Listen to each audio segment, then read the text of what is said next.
Hi, I'm Deirdre McMurdy. Our guest is Erin Greenfield, the portfolio manager for the Trimark Global Balanced Fund. Since Erin and his colleague Jeff Hyrich took over management of the fund in August 2009, the average annual rate of return for investors has been about 9.56%. Pretty impressive. Congratulations, Erin, and welcome. Thanks very much. Thanks for having me. Great. Well, maybe start by giving us some background. What motivated you to become an investor? What attracted you to the sector? I've really liked business ever since I was a little kid. My father ran his own law firm, and I would always hear him speaking about contracts and customers planning and running his own business. And it just seemed really interesting to me. He had a lot of friends that were entrepreneurs, and I really enjoyed listening to the challenges that they incurred. I loved watching Alex B. Keaton on Family Ties and the movie Wall Street.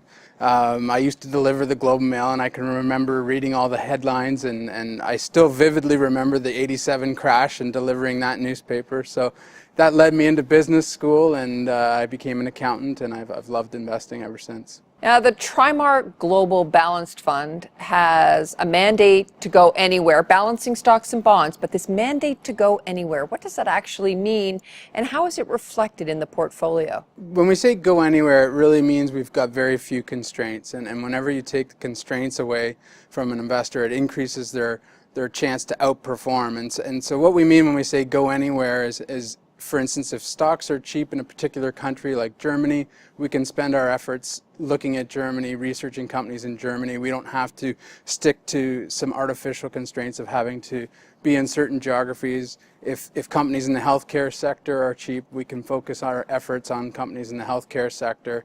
If small companies are cheap, we can focus on small companies as opposed to medium-sized or large-sized companies. So it's that flexibility that we think will help us outperform over the long term. Erin, I understand that travel is a very important part of what you do and how you do your research. Give us an example, perhaps, of where you've recently traveled, a company you visited, and how that was reflected in the portfolio. Yeah, I mean, travel, it's the great thing about travel, it really helps increase your knowledge base. So, whenever I get back from a trip, I always feel so much wiser and I've got so much more information.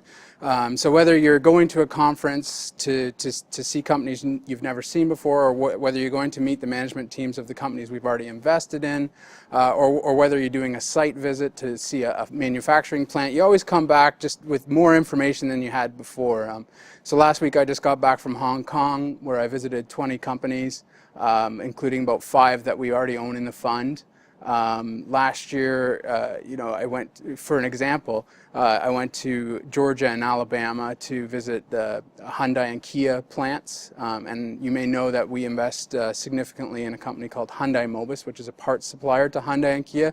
And so that was great because it really let us see how Mobis is integrated into the Hyundai plants, and that the plants are literally attached together, and the production lines run from the supplier right into the auto plant. So it makes them very sticky, and it would make them very hard to replace when their plants are actually physically integrated with Hyundai and Kias. So that's an example of how we use travel to understand our companies better. Erin, investors have traditionally viewed stocks as the vehicle for growth, bonds as more of the secure, safe haven. You've got a balanced fund, so you need to have both in the fund. How do you decide what amount to put into bonds and stocks? I think currently you're 30% bonds, 70% stocks. How did you come up with that allocation? How do you adjust it over time? Yeah, so currently the portfolio is 70% equities and 30% fixed income. And generally what we do is get together with our fixed income team on a regular basis, ask them sort of what opportunities are you seeing in the world of fixed income investing, and compare that with the opportunities that we see in the world of equity investing. And then we make our decision. And so that can change over time. If we see, for whatever reason, that bonds are becoming more attractive and equities are becoming less attractive, perhaps the valuation has moved up, we can shift money into fixed income. And so currently 70% equities, 30% fixed income. And the reason for that is that, simply we see the opportunity set being better in the world of equity investing. Now, over the last few years, I think investors have naturally sort of gravitated to the safety of bonds, but they're starting to gravitate a little bit more towards the balanced funds, the global balanced funds, and that's what you've got. You've got some competition in the field. Why your fund? Why the Trimark Global Balanced Fund? What would you say to people? Well, I think it really comes down to the fact that we have a no-nonsense approach. It's a very simple approach. It's business people buying businesses. So when we're investing your retirement savings, we're doing it the way you would want to do it. So if you were going out to buy a business, what are some of the things you would look for? You might review the financial statements from the last 5 to 10 years.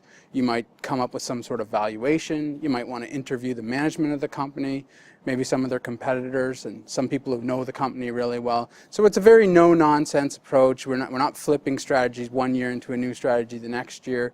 We have very low turnover, good quality companies at reasonable valuations. It's the way I would want to manage my own personal retirement savings. Thank you very much, Erin. It was great speaking with you. Thanks.